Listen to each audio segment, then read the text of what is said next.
안녕하세요. 저는 시모, 시누이 그리고 남편에게 한 방 먹이고 시원하게 이혼해버린 30대 여자입니다.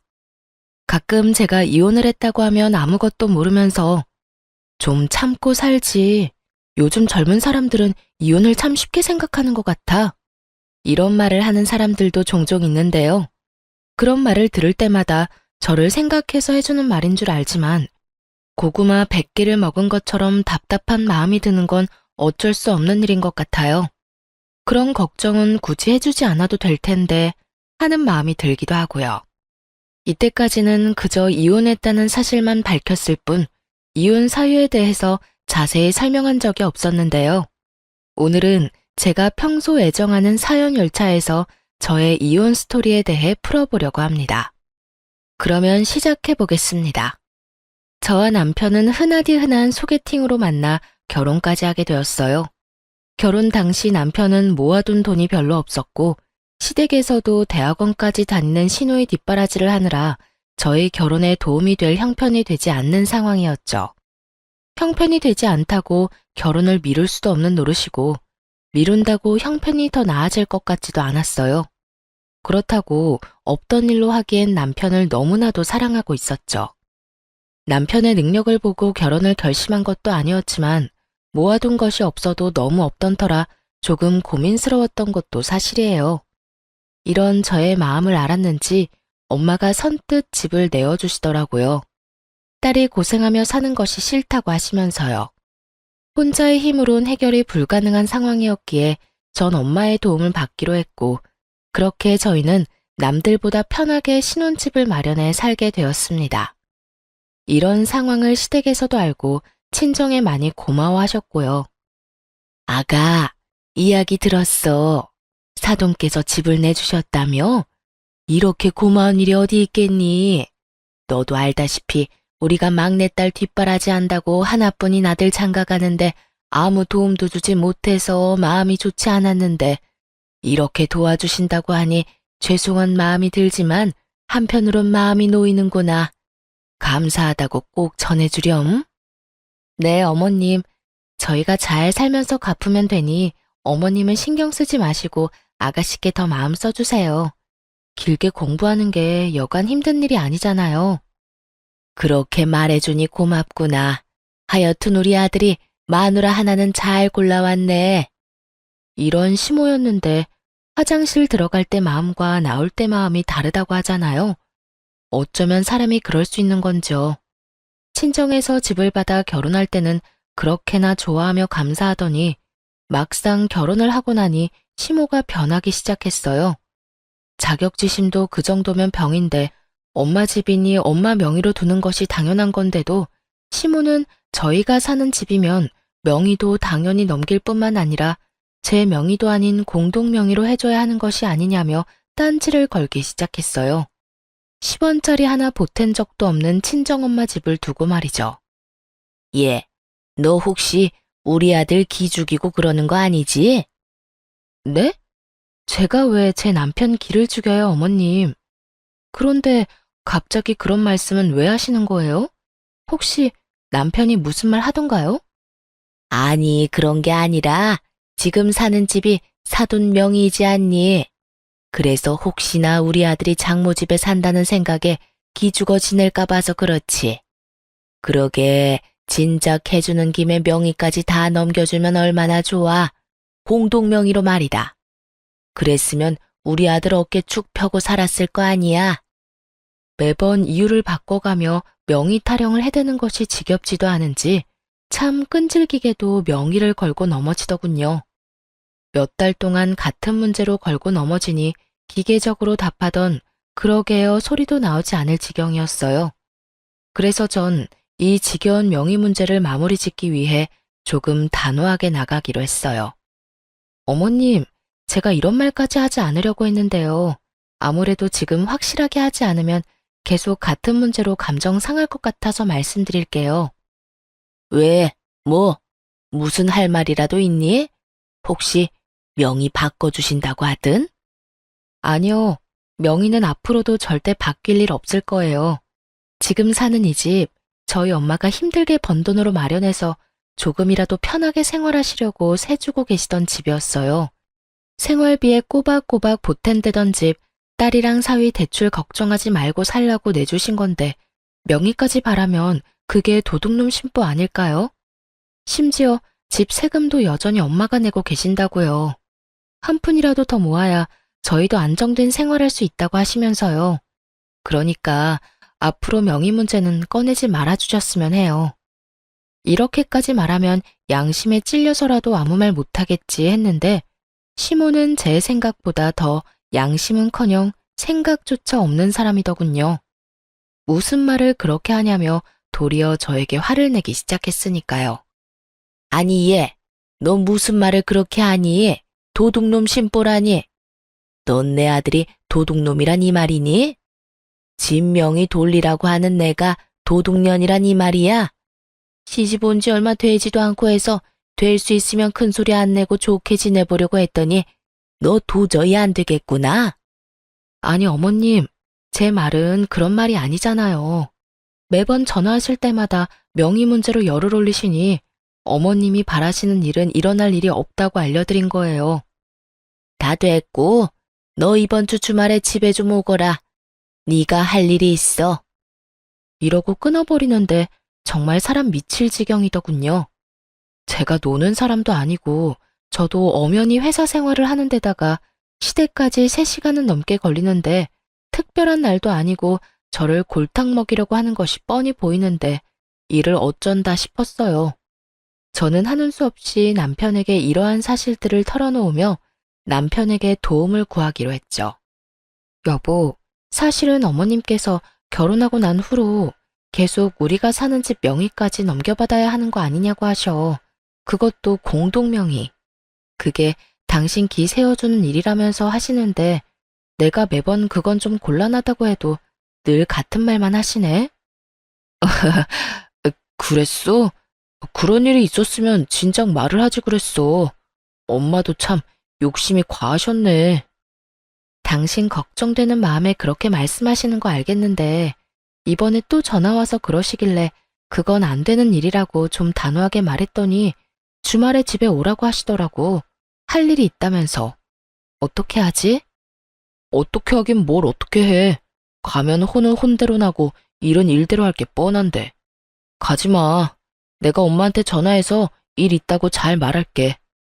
당신 회사에 중요한 일 맞아서 주말에도 일 나간다고 하면 돼. 그러면서 당신이 요즘 나한테 여러모로 신경 많이 써준다고 슬쩍 흘리면 엄마도 마음 풀릴 테니까 너무 걱정하지 마. 고마워. 고맙긴. 내가 미안하지. 엄마가 괜히 당신 귀찮게 해서 앞으로 그런 말 안 나오게 내가 잘 말해볼게. 이때까진 남의 편이 아닌 제 편이었던 남편은 호언장담한 대로 시모를 잘 구워 삶은 모양이었어요. 다음날 시모에게서 다정한 목소리로 주말에 바쁘면 굳이 오지 않아도 된다는 전화를 받았거든요. 이로써 더는 시댁 일로 신경 쓸 일이 없겠거니 했는데 글쎄 더 큰 문제가 저를 기다리고 있더군요. 그건 바로 시누이였어요. 시누이는 철딱서니가 없어도 그렇게 없을 수가 없었는데 가끔 시댁에 갈 때마다 제가 본 시누이의 모습은 저희가 오든 가든 인사도 하지 않는 것은 기본이었고 방에서 온종일 뭘 하는 것인지 방은 엉망진창 그런 난리도 또 없더군요. 그런 인간이 집안일을 돕는 일은 전혀 없었고 식사 자리도 가장 늦게 나와 밥만 딱 먹고선 제 밥그릇 한번 치우는 법이 없더군요. 본인 행동은 그따위로 굴면서 입만 열면 하는 말은 가관이었어요. 언니, 엄마한테 들었는데 생전 엄마한테 전화 한 통 안 한다면서요? 며느리로서 적어도 일주일에 한 번은 시어머니한테 연락해야 하는 거 아니에요? 도리 몰라요, 도리? 적어도 도리는 지키면서 삽시다, 우리.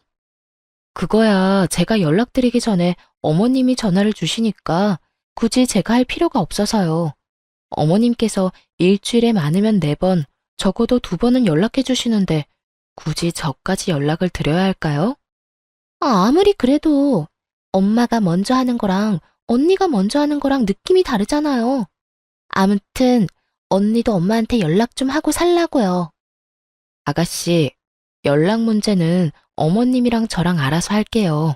방금 말했다시피 어머님이 그렇게 자주 연락이 오는데 제가 궁금한 게 뭐가 있을 것이며 제가 굳이 먼저 연락할 일이 뭐가 있겠어요? 아가씨는 나중에 결혼하면 시어머니랑 일주일 내내 연인 사이처럼 전화통화하면서 지낼 수 있어요? 별로 할 말도 없는데 굳이 도리상? 그건 아니지만. 그거 아니면 그냥 저희 일은 저희가 알아서 하게 두고 아가씨 일이나 신경 써요. 어머니께 들어보니 아가씨 방 청소도 제대로 안 한다고 한숨 쉬시던데. 딸 된 도리로 나이 많은 엄마를 부려먹으셔야 하겠어요? 그것뿐이에요. 매번 올 때마다 밥그릇 한 번 치우는 모습을 본 적도 없고 자기가 먹은 밥그릇 설거지통에 담는 게 힘든 일은 아니지 않나요? 전 진정한 도리가 무엇인지 시누이에게 알려주었고 제 말에 시누이는 입을 꼭 다물고 그저 저를 노려보다 방으로 들어가 버리더군요. 본인이나 잘하지 어디서 도리 운운하며 시누이 노릇이나 하려고 드는 건지 어이마저 없는 지경이었어요. 더 어이없는 건 이런 시누이에게 오냐오냐 하는 남편의 태도였어요. 여동생이 정신을 못 차리고 버릇없이 굴면 남편이라도 나서서 한 소리 해야 할 텐데 이래도 최고 저래도 최고. 남편은 그저 여동생이 죽으라면 죽는 신용까지라도 할 태세였습니다. 그러던 어느 날 일이 터지고야 말았어요. 여보, 제발 정신 좀 차려. 많이 양보해서 아버님, 어머님이 막내딸 예뻐하는 거 그러려니 한다 치자. 그런데 당신은 도대체 왜 그래? 왜 동생 일이라면 나사 하나 빠진 사람처럼 무조건 다 오케이냐고. 내가 뭘 또 그렇게까지 했다고 그래? 당신이 너무 예민하게 구는 거 아니야? 예민? 아가씨가 우리 엄마한테 째째하다고 말할 처지나 된다고 생각해? 그럴 말할 입장이냐고. 우리 엄마가 이 집 우리 살게 해준 것만 해도 감사할 상황에 뭐? 그까짓 집 명의 넘겨주는 게 뭐가 대수라고 째째하게 집 깔고 앉아서 집 있는 유세 부리냐고? 그게 나이도 어린 아가씨가 할 말이야? 네, 맞아요. 시누이는 저와 남편이 있는 자리에서 저딴 말들을 아무렇지 않게 짓거렸고 그런 시누이의 말에 시부모들은 물론 남편마저 고개를 끄덕이며 동조하고 앉았더군요. 이미 시모와도 다 끝난 문제였고 하물며 남편 놈도 그런 시모가 심했다고 해놓고선 막상 시누이가 이야기를 꺼내니 시누 말이 다 맞다며 고개를 끄덕이는 꼴이라니 집으로 돌아오는 길에 너무 화가 나 남편에게 따져 묻게 된 것이었죠. 제가 이렇게 따지면 사과라도 하겠지 싶었는데 남편 놈이 뭐라는 줄 아세요? 올바른 말 하는데 나이가 무슨 상관이야? 말이야 바른 말이라고. 오늘 지연이가 하는 말 들어보니 틀린 말 하나 없던데 뭘. 지연이 말처럼 장모님이 이왕 집 내주신 김에 명의도 같이 내주셨으면 얼마나 좋아. 당신도 내신 명의까지 넘겨주실 거라 바랬던 거 다 알아. 이러는 거 있죠? 그전까진 시모의 과한 욕심이라고 하던 사람은 어디로 갔는지 여동생이 그딴 식으로 한 말을 옹호라고 나서는 꼴이라니. 남편의 말을 듣는 순간 전 머리끝까지 화가 치솟아올랐고 그야말로 남편을 쥐잡듯 잡아버렸습니다. 알긴 뭘 알아.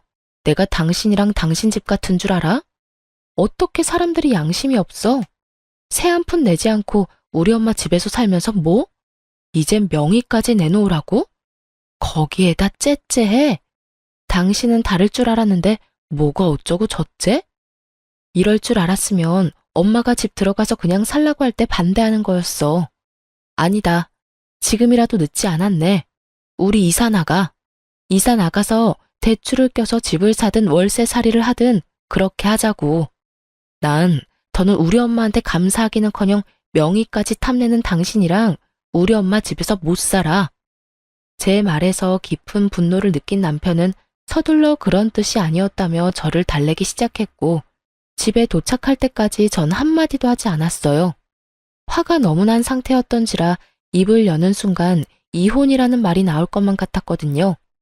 그 후론 남편이나 시댁에서나 명의 이야기는 꺼내는 일이 없었고 저는 최선을 다해 시댁 식구와의 만남을 피하며 지내고 있었습니다. 만날 때마다 기분만 상할 뿐더러 기운만 뺏기니 아무리 시댁 식구라 한들 만나고 싶지 않은 마음이 컸으니까요. 남편 역시 이런 제 마음을 알았는지 굳이 시댁 식구들과 저를 엮지 않고 지내며 가족들이 생각나거나 보고 싶은 날엔 혼자 다녀오곤 하더군요. 지금 생각하면 정말 시댁에 간 건 맞았나 싶긴 하지만요. 하여튼 그렇게 저에겐 평화롭던 어느 날 남편이 제 눈치를 살피는가 싶더니 어렵게 이야기를 꺼내놓더라고요. 여보, 저기 할 말이 있는데 시간 있어? 무슨 말이길래 이렇게 뜸을 들여? 왜? 무슨 일 있어? 그게 다른 게 아니라 지연이가 서울에 온다네? 며칠 지내고 간다나 봐. 아가씨가? 왜? 며칠이나? 한 3일 정도?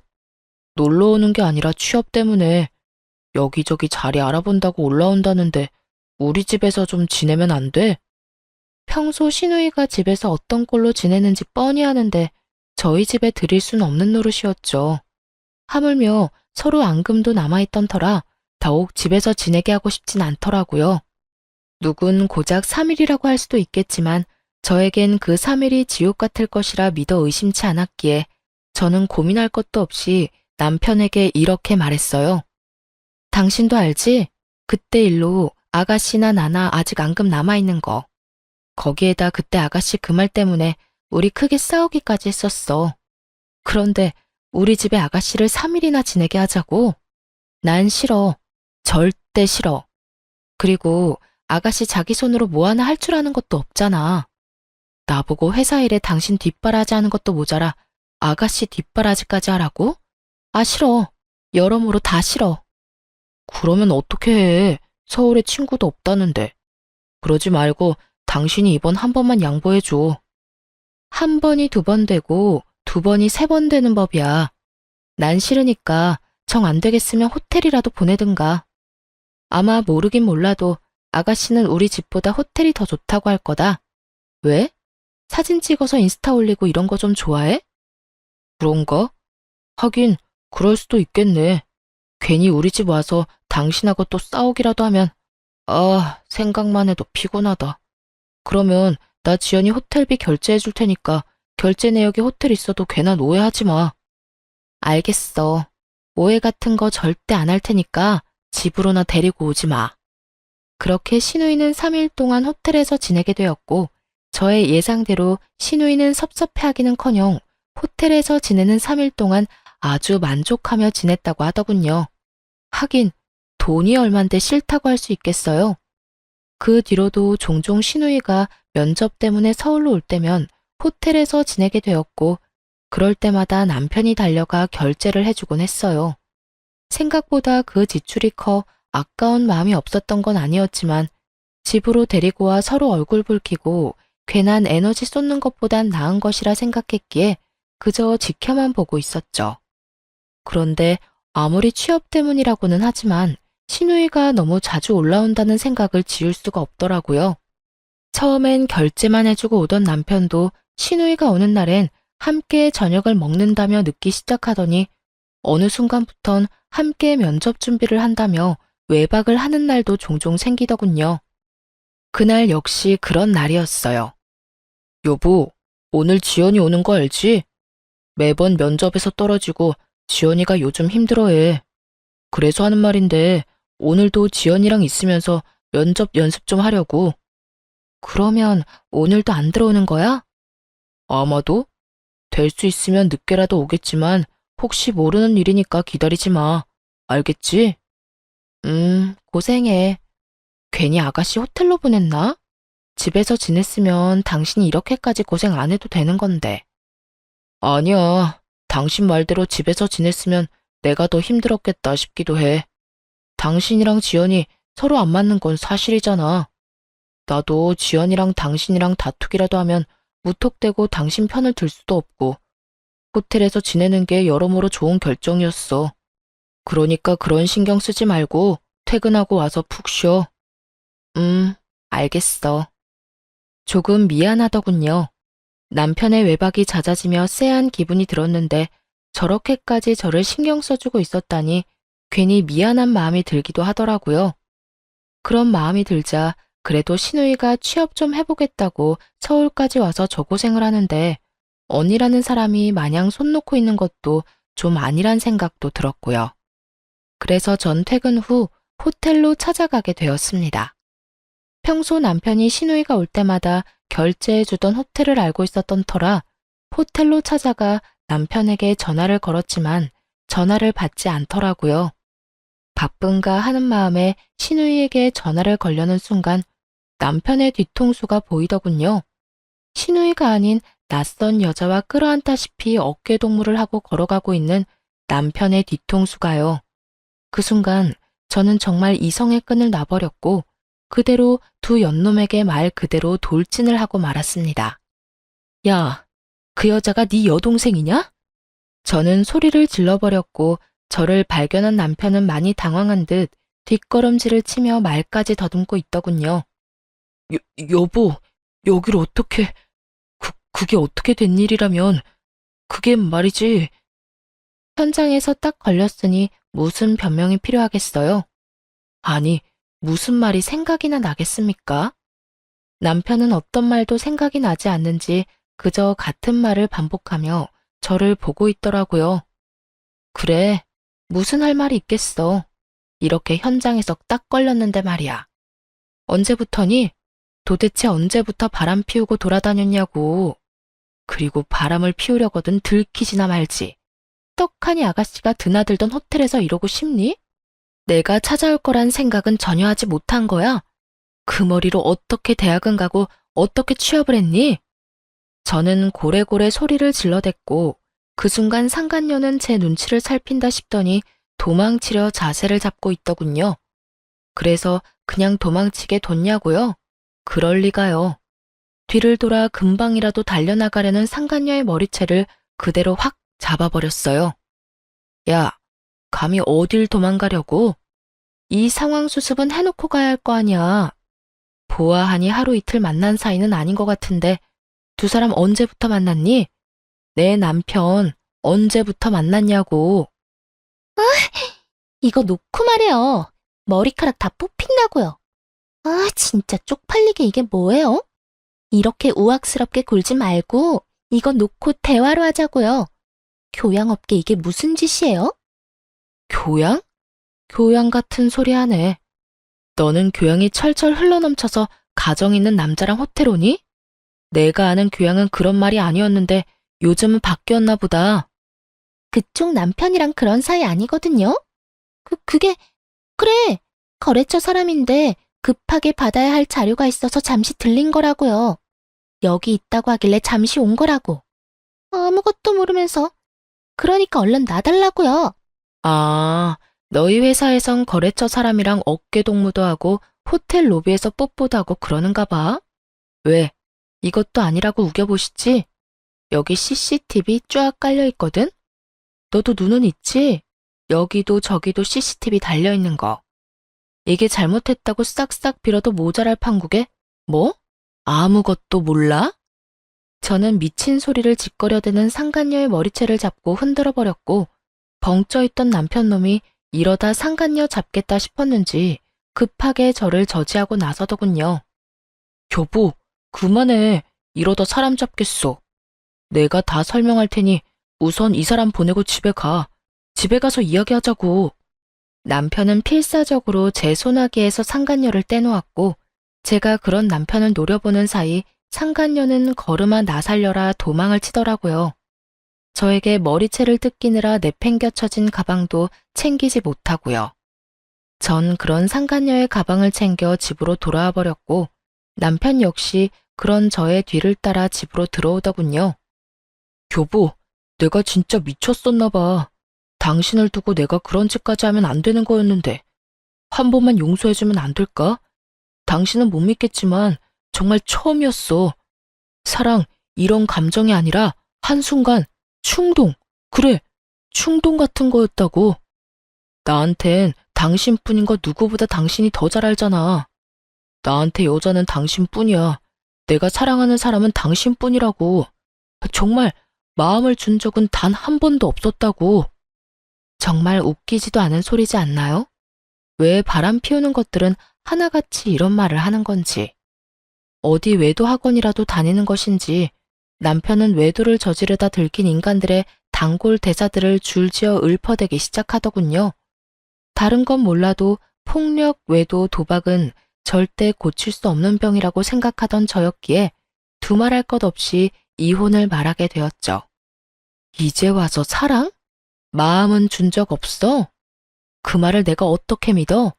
당신이 당신 동생 핑계대면서 외박한 적이 몇 번인데. 다 됐고 이혼해. 이혼이라니. 어떻게 이런 일 한 번 있었다고 이혼하자는 말을 할 수가 있어? 넌 바람 피운 게 이런 일이라고 가볍게 이야기할 일이니? 넌 그런 줄 몰라도 난 아니야. 난 다른 건 몰라도 바람, 폭력, 도박은 절대 고칠 수 없는 병이라고 생각하는 사람이고, 당신한테도 이런 내 생각은 연애할 때부터 끊임없이 말했던 바야. 그렇게까지 했는데도 불구하고 당신이 이딴 짓까지 했을 땐 당연히 이혼 정도는 각오했어야지. 저는 단호했고 이런 저의 단호한 태도에 남편은 한 발 물러서더라고요. 물러설 수밖에 없었죠. 제가 남편이 도착하기 전 미리 싸두었던 남편의 짐을 현관문 밖으로 던져버렸으니까요. 당신 지금 너무 흥분한 것 같다. 그래, 너무 흥분해서 당신이 지금 무슨 말을 하고 있는지도 모르는 것 같은데 나중에 이야기해. 나중에 흥분 좀 가라앉고 나면 그때 이혼이든 뭐든 이야기하자고. 이렇게 말한 남편은 집을 나가버렸고 그런 남편의 뒷모습을 보며 정말 배신감에 치가 떨리는 기분이 무엇인지 알 것 같더군요. 잠깐이라도 저딴 인간한테 미안함을 느낀 제가 한심스럽기도 하고 왜 단 한 번도 저런 남편을 의심하지 못했을까 하는 마음이 들기도 하고요. 하긴 여동생 핑계로 그것도 다른 것도 아닌 취업을 앞세워 외도를 저지르고 있었으니 의심을 할 수도 없는 상황이었죠. 거기에다 시누이가 정말 올라온 적도 있었고 그런 시누이라면 벌벌 떠는 남편이었으니 꿈에도 생각하지 못했던 것입니다. 그렇게 남편에 대한 원망과 스스로에 대한 한탄으로 치를 떨고 있는데 집에서 나간 지 5분도 되지 않은 남편에게서 전화가 오더군요. 제 휴대전화가 아닌 상간녀가 미처 챙기지 못한 가방 안에 들어있던 상간녀의 휴대전화로요. 하트만 5개인 이름이 뜨고 전 직감적으로 남편임을 알았고 전 전화를 받아 아무 말도 하지 않고 있었어요. 제가 아무 말도 하지 않자 남편은 화가 난 상간녀가 아무 말도 하지 않고 있다고 생각했는지 혼자 말을 쏟아내기 시작하더군요. 자기야, 화 많이 났어? 왜 아무 말도 안 해? 그래. 나 같아도 화 많이 났을 것 같아. 미안해. 내가 좀 더 조심했어야 했는데 갑자기 그렇게 찾아올지 꿈에도 몰랐어. 나 집에서 쫓겨났다? 이혼하자네. 눈 하나 깜짝하지 않고 이혼하자는데 어쩌면 그렇게 독한지. 하긴 그 여자가 독한 구석이 있어. 내가 말했었지? 그 여자 독하다고. 차라리 잘 됐어. 내가 빨리 정리할 테니까 자기가 늘 원하던 대로 우리 같이 살자. 나 이제 자기뿐이야. 내가 그 여자랑 정리만 깔끔하게 되고 나면 자기한테 잘할게. 우선 이혼 전까진 우리 거리를 좀 두면서 지내야 할 것 같아. 이 여자 지금 눈이 완전 뒤집혀서 무슨 짓까지 할지 예상이 안 돼. 혹시나 회사 찾아와서 난리라도 부리면 우리 둘 다 무사히 회사 생활하는 건 힘들 거야. 내가 끝까지 이혼은 안 된다고 하면서 이 여자 마음 달래면 이혼은 하더라도 회사까진 찾아오지 않을 거야. 그렇게까지 치사하게 굴 여자는 아니거든. 하여튼 지금도 당장 자기한테 가고 싶은데 혹시나 사람 붙였을 수도 있어서 못 가. 그러니까 너무 섭섭해하지 말고 많이 놀라고 화났을 텐데 진정 좀 하고 쉬어. 그럼 끊을게. 사랑해 자기야. 난 자기밖에 없어. 끝까지 절절한 남편의 고백을 듣고 있자니 덜덜덜 떨리던 치가 촥 가라앉는 느낌이 들더군요. 머리가 확 맑아졌다고나 할까요? 배신감에 마비되었던 이성이 제자리를 찾으며 정신이 또렷해졌어요. 전 상간녀의 가방을 살펴보기 시작했고 남편의 회사명이 찍힌 볼펜부터 물티슈까지 나오더군요. 남편의 말과 회사명이 찍힌 물건들을 보아하니 상간녀는 절대 거래처 사람이 아닌 같은 회사 동료일 거란 확신을 하게 되었어요. 다음 날 전 상간녀의 가방을 챙겨 남편의 회사로 갔고, 아니나 다를까 저의 확신처럼 남편 대신 상간녀가 남편의 부서에서 저를 반겨주더군요. 여길 어떻게, 여기서 이러지 말고 나가서 이야기해요. 당신 남편도 지금 여기 없다고요. 지금 아침 회의 들어가서 여기 없어요. 그러니까 나가서 이야기하자고요. 저를 본 상간녀는 저를 잡아 끌며 속삭이기 시작했고, 전 그런 상간녀의 팔을 뿌리치며 큰 소리를 내며 말했어요. 어제 머리채 잡힌 거로는 부족했어? 어디서 감히 내 몸에 손을 대? 왜? 오늘은 뺨이라도 한 대 때려줘? 외부인의 등장과 그 외부인의 입에서 나온 자극적인 말들, 사무실 안의 사람들의 이목을 주목시키기엔 부족함이 없는 조합이었죠. 그 조합에 보답하듯 사람들의 시선이 상간녀와 저에게 꽂히기 시작했고, 상간녀는 안간 힘을 쓰며 저를 설득하려 애를 쓰더군요. 그런 게 아니라 여긴 회사잖아요. 제가 다 잘못했으니까 제발 나가서 이야기해요. 누구 좋으라고 나가서 이야기해. 내 남편은 어디 갔니? 아, 네 애인이라고 해야 하나? 이게 무슨 상황인가 눈을 반짝이며 구경하던 사람들은 제 말을 듣자마자 저마다 놀라 탄성을 자아내기 시작하더군요. 손가락질하며 그럴 줄 알았다 하는 사람들도 있었고요. 이보세요. 이것도 엄연히 명예훼손인 거 알고 있어요? 경찰에 신고하기 전에 당장 나가요. 나가서 이야기를 나누든 뺨을 때리든 나가서 하자고요. 경찰? 경찰은 내가 부르고 싶은 심정이야. 아, 다 됐고, 내 남편 얼굴 보고 가겠다는데 그것도 안 되는 거니?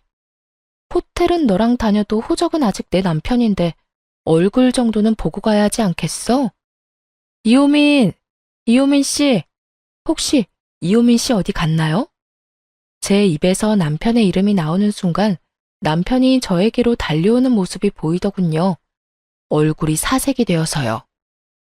여보, 회사까지 찾아오면 어떡해? 내가 내 발로 오겠다는데 네가 무슨 상관이야? 그리고 내가 그냥 왔겠니? 네 애인 가방 주러 왔어. 어제 호텔에서 두고 간 가방. 아, 여기 안에 전용 휴대전화도 있었는데 몰랐지. 하긴 몰랐으니까 어제 전화로 그딴 말이나 짓거려댔겠지. 여보, 그럼 어제 나랑 통화한 게 당신이야? 다 듣고 있었던 거야? 그런데 왜 아무 말도 안 했어? 내 욕을 그렇게나 하는데 내가 무슨 할 말이 있겠어. 그렇게 싫어하는 줄도 모르고 참고 산 내가 바보 등신이지. 하여튼 이 가방 안에 우리 이혼 서류도 들었으니까 도장 찍어서 법원에서 봐. 그렇게 원하는 이혼 해줄 테니까 둘이 함께 알콩달콩 잘 살아봐. 그 행복 언제까지 이어질진 모르겠지만 그렇게 소원이라니 물러서 줘야지. 여보, 그 말을 다 진심이라고 생각하는 거야? 어제는 나도 화가 나서 그랬어. 다 진심일 리가 없잖아. 그리고 아무리 그런 상황이라도 그렇지 회사까지 찾아오면 어떡해. 이렇게까지 난장판을 치면 회사 생활 어떻게 하라고. 내가 이 와중에 니놈 회사 생활까지 걱정해줘야 해? 전현 회사 생활까지 걱정해줘야 하냐고. 내가 너같이 모자란 거 데리고 살아주니까 진짜 혹은 줄 알았니? 네가 잘못했다고 빌면 마음 약해져서 네가 원하는 대로 움직여줄 거라 생각했어? 꿈도 꾸지 마라. 내가 이때껏 참고 산 건 니까지 것도 남편이었으니까, 니까지 걸 사랑했으니까 다 참고 산 거야. 이젠 나한테 사랑 같은 건 없어. 그러니까 나한테 다른 거 기대하지 말고 이혼 준비나 해. 전 냅다 소리를 질러버렸고 제 말을 듣고 있던 직원분들 중엔 저에게 감정이입을 과하게 하셨는지 우시는 분도 계시더군요. 그 사람들 사이에 손톱을 물어뜯으며 주변 눈치와 제 눈치를 살피는 상간녀와 눈이 마주치는 순간 저는 이렇게 말하고 그 자리를 떠났습니다. 너 상간녀 소송 준비해? 아주 잘 열심히 준비하는 게 좋을 거야. 내가 너도 가만두진 않을 거니까. 그렇게 무사히 이혼 통보와 함께 회사에 소문내기를 마친 저는 변호사를 만나며 이혼 준비에 정신없는 날들을 보내고 있었어요. 이혼 결정만 하면 당장이라도 이혼할 수 있을 줄만 알았는데 현실은 그렇지 않더라고요. 특히나 남편은 이혼에 협조적이지 않았고 상간녀 역시 쉽게 인정하지 않았어요. 그렇게 점점 지쳐가는 사이 저의 전투력을 다시금 일깨워주는 연락을 받게 되었어요. 그 상대는 바로 신우이였어요. 언니, 오빠 무슨 일 있어요? 오빠를 왜 나한테 물어요?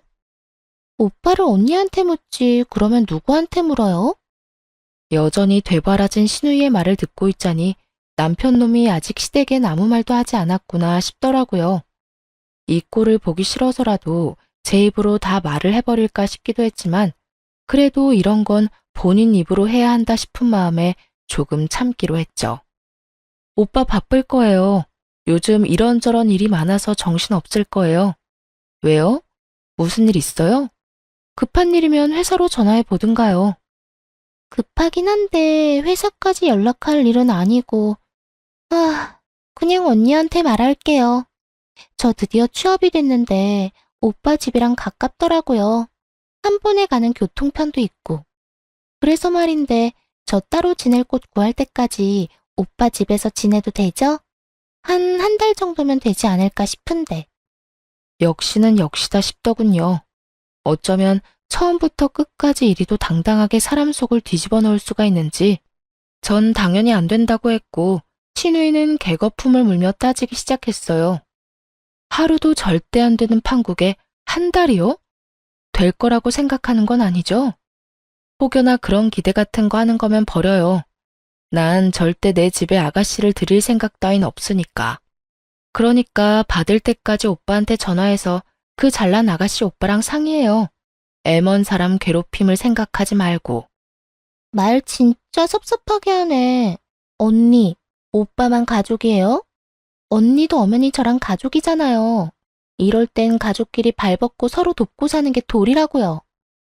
평소에 저를 언니 취급이라도 해줬으면 몰라 저만 봤다 하면 지나가는 개만도 못한 취급을 하던 신우이가 저딴 말을 짓거려대니 그것 참 어이가 없어 웃음이 다 나오더군요. 그 와중에 또 도리 어쩌고 하는 꼴이 잠시 사그라들었던 저의 복수 의지를 불태우기도 했고요. 이 골빈 신우이를 어떻게 해야 하나 고민하는데 저의 고민을 덜어주려는 듯 신우이가 친히 해결책을 내놓더군요.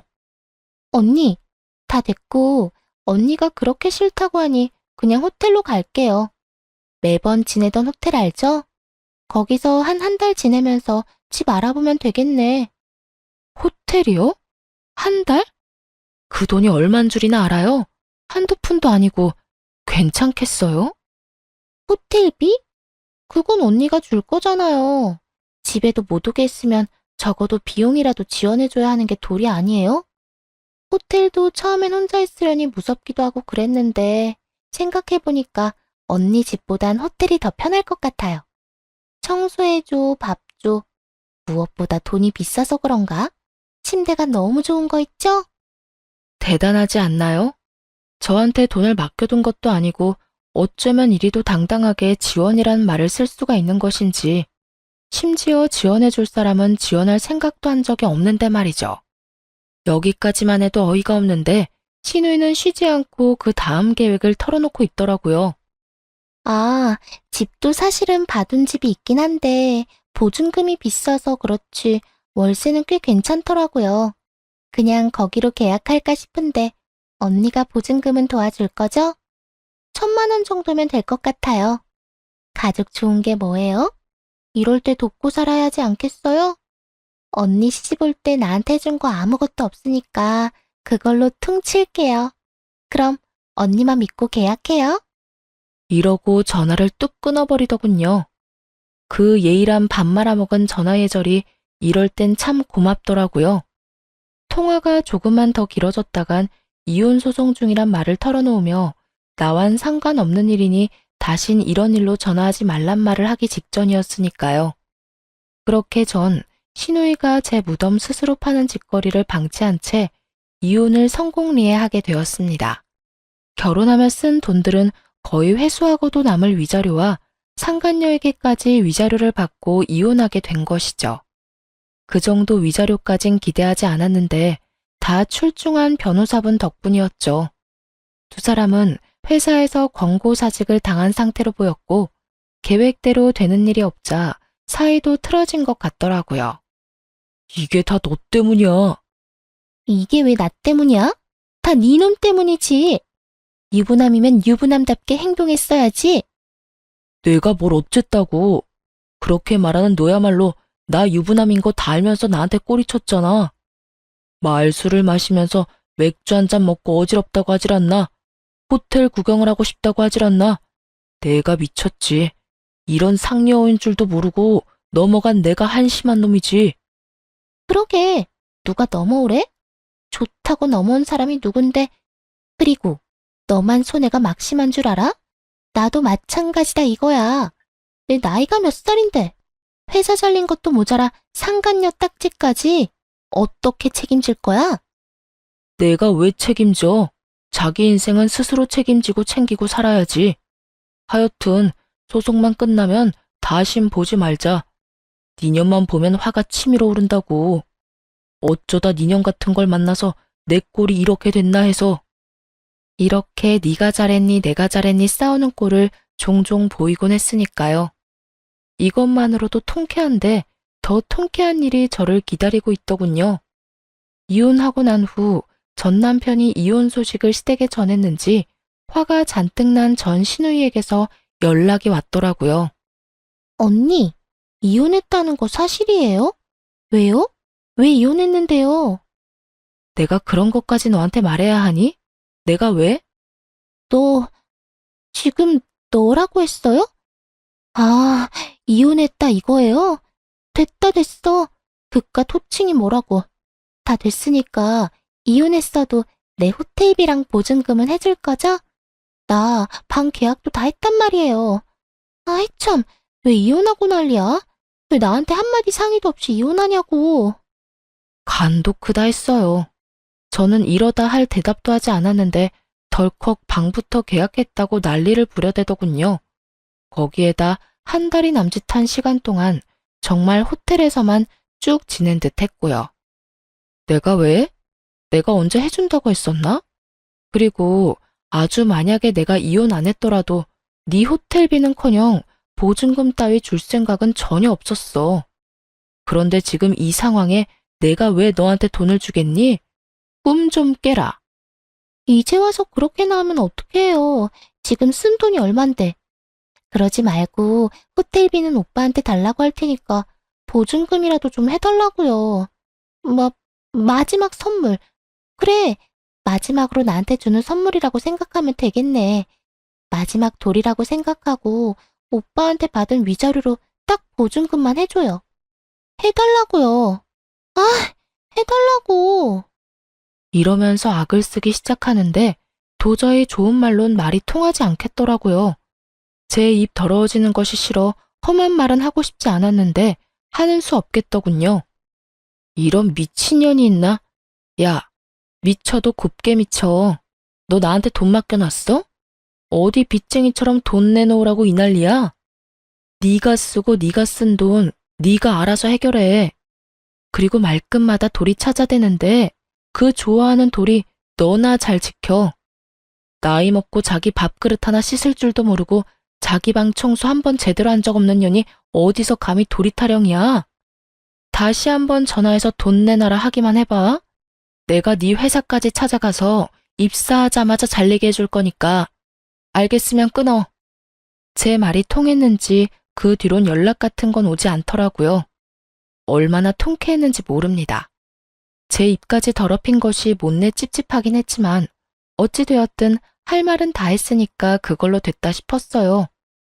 그렇게 그 질긴 인연도 끝일 거라 생각했는데 며칠 뒤 전 남편에게 연락이 와 득달같이 따지고 들더군요. 너 진짜 무슨 생각으로 그랬어? 나 엿먹이려고 그랬냐? 우리 지연이 엿먹이려고 그랬냐고. 이혼 소송 중이라고 말이라도 해줬으면 지연이가 계약까지는 안 했을 거 아니야. 이제 어떻게 할 거야? 호텔비야 내가 줬지만 계약금은 다 날리게 생겼다고. 이 지긋지긋한 인간은 끝까지 제 탓을 하며 물고 늘어지더군요. 하긴 이런 인간이니 외도나 저지르고 회사도 잘리는 게 아니겠어요? 전 그런 남편놈에게 한껏 비웃음 가득한 목소리를 내며 이렇게 말해주었어요. 동생이라는 년이나 오빠라는 놈이나 쌍으로 미쳤구나. 정신 차려. 호텔에서 돈 쓴 것도 네 동생, 생각 없이 덜컥 계약부터 한 것도 네 동생이야. 계약금 날리는 게 아까우면 네가 대출을 받든 장기를 팔든 해서 보증금 해주면 되는 거고, 그것도 안 되면 네 집에 말해. 나한테 이러지 말고. 뭘 잘했다고 나한테 그런 설명을 해라 마라 명령질이야? 내가 이혼할 판국에 그런 설명까지 친절하게 하리? 제발 정신 차리고 나한테 2번 다시 연락하지 마. 알겠어? 전화를 끄는 저는 그 지긋지긋한 인간들의 전화를 다 차단하며 비로소 전 남편과 전 시댁과의 인연의 마침표를 찍었습니다. 그 후 신혼집으로 지내던 집은 다시 세를 주고 전 친정에서 지내고 있습니다. 오만정이 떨어진 이혼이라고 한들 심적으로 너무 힘들더라고요. 그런 저에게 친정엄마는 함께 살자고 해주셨고, 저는 죄송하긴 했지만 엄마의 뜻을 따르기로 했습니다. 처음엔 엄마 역시 상심이 크시긴 하셨지만 그간 제가 어떻게 지냈는지 듣게 되시며 차라리 잘했다고 해주시더라고요. 그렇게 살다간 제 명대로 살진 못했을 거라고요. 전 여전히 회사에 다니며 잘 지내고 있어요.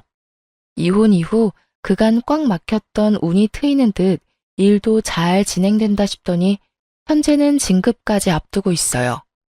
일도 잘 풀리고 가정에서 스트레스 받을 일도 없으니 삶에 활력도 생기고 마음도 훨씬 여유로운 것이 왜 진작 이혼하지 않고 버티고 살았나 후회까지 되는 거 있죠? 이로써 저의 긴 사연도 끝이 났네요. 저의 긴 사연 함께 해주셔서 감사합니다.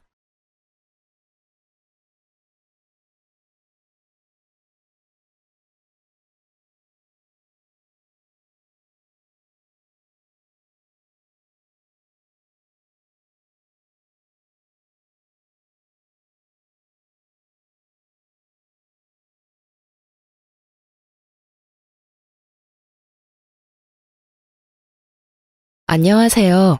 저는 30대 후반의 평범한 여성입니다.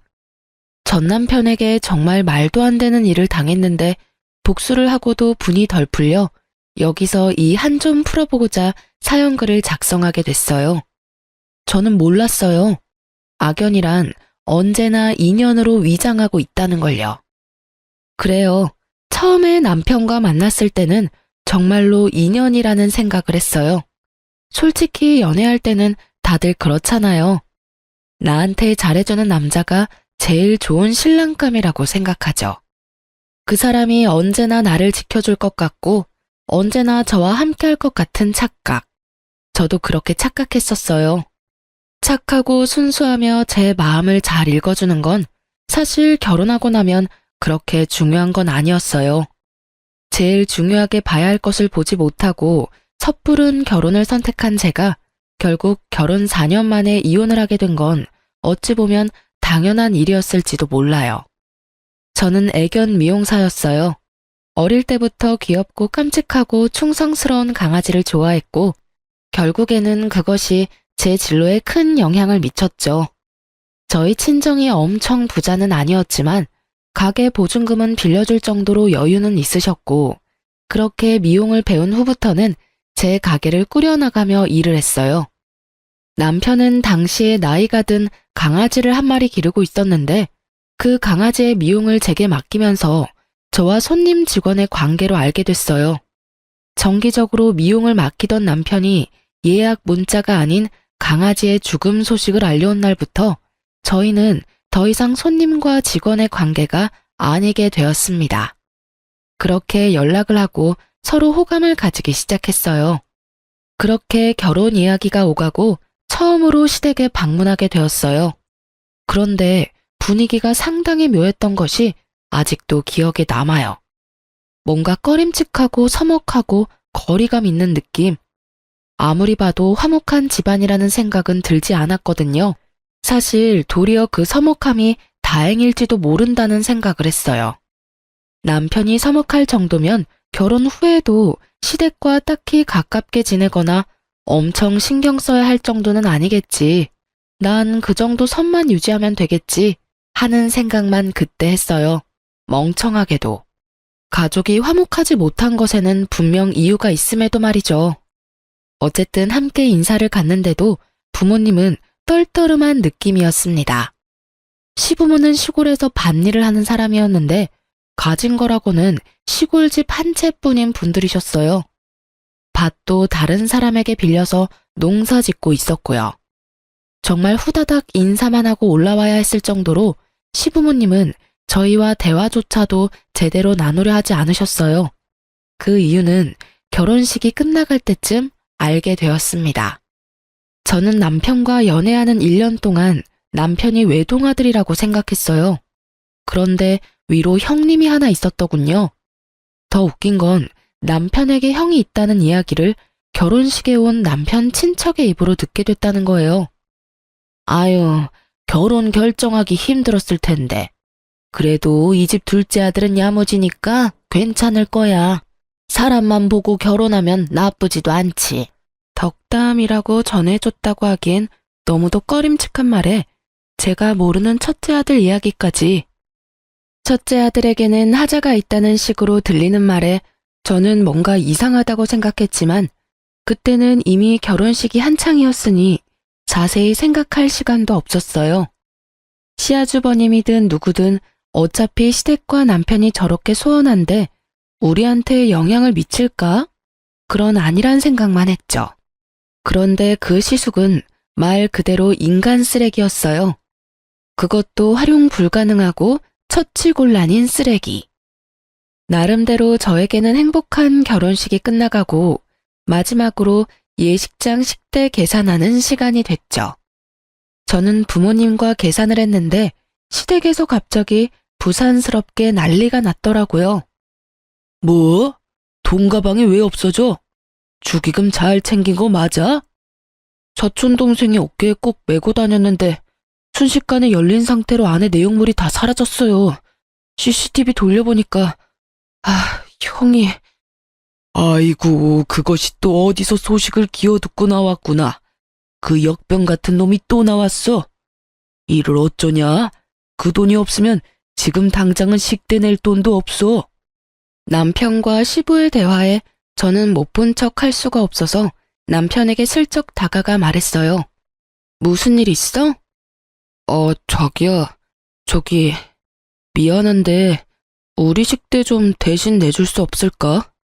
아버지가 본가에 모아놓은 돈이 조금 있으신데 나중에 시댁 갔다 와서 돌려줄게. 친척 중에 한 명이 다 가져간 것 같아.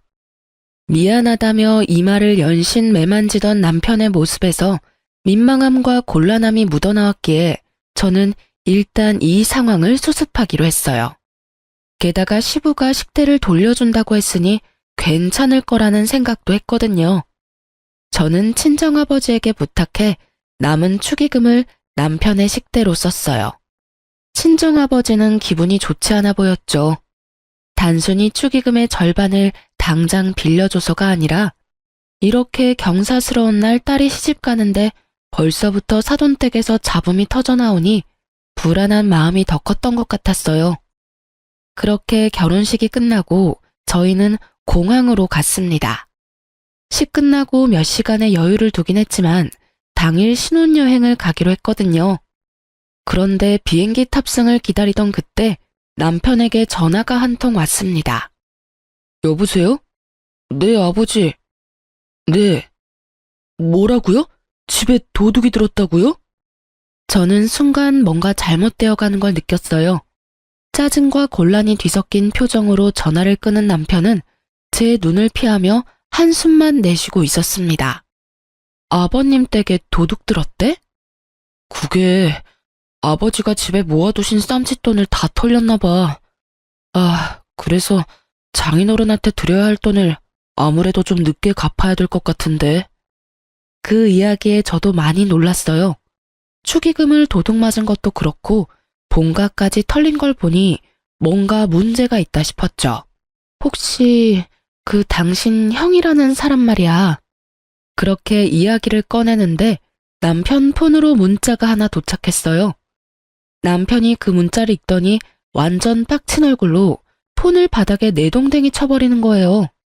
저는 너무 놀라 남편이 던진 폰을 줍기 위해 고개를 숙였는데 그때 남편이 보게 된 문자를 저도 보고 순간 멈칫했습니다. 야, 축의금 쏠쏠하더라. 역시 돈 장사는 결혼식이 최고지. 앞으로 몇 번 더 해줬으면 좋겠네. 참, 그리고 아버지한테 돈 잘 쓰겠다고 말씀드려. 그리고 발신인에는 형이라고 적혀 있었어요. 이 형이라는 사람이 이 모든 재앙의 주인공이라는 것을 알고 저는 너무 놀라 남편에게 물었어요. 이 사람이 다 가져간 거야? 이 형이라는 사람은 누군데? 설마 당신 진짜 형인 건 아니지? 아, 진짜 형이야. 형이라는 사람이 동생 결혼식에서 이런 짓 해도 돼? 너무하잖아. 집안에 돈이란 돈은 다 쓸어갔네. 당신, 근데 나한테 왜 형 있다는 이야기 숨겼어? 만나서 좋은 사람이면 이야기했겠지만 옛날에도 지금에도 여전히 집에 돈만 생기면 어떻게 냄새 맡고 와서 다 끌어가는 사람이거든.